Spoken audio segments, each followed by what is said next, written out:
This is my new transmission cooler. Tell me what you think. This is part of my super serviceable series. This is my personal Q5. I'm not running this little air dam cover. I'm not running the scoop. You hear the turbo a lot better when you don't run that scoop. Doesn't make that much of a difference. I'm not running this crossbar.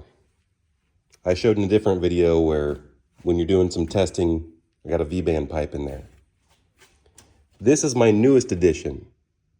This is a transmission cooler from a VW Passat or VW Phaeton.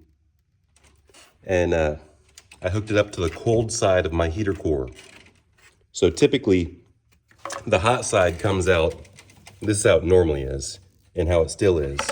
The hot side comes out, that rear coolant outlet housing, goes through the heater core, and then it comes back out, goes through this right here. You plug that in through this pipe.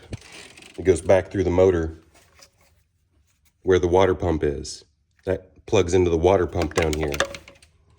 What I did is I chopped this off right here, and I took the cold side of the heater core pipe and went directly to that cooler nipple. And then this side right here just curves around into that chopped off pipe.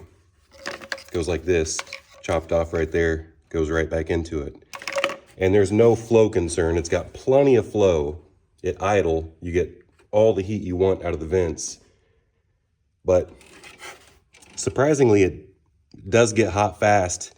You know, I thought maybe delayed warm-up time, but the coolant is slower than the transmission temperature. Now that's only the first time I tested it.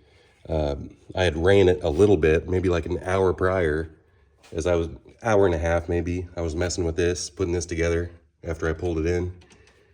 I drained the coolant was cold, and I could feel the warmth from the transmission lines before I got any temperature in the cooling system. And it does stay at operating temperature, whereas this little cooler that it used to have is on the cold side of the radiator. Both of the hoses are on this side.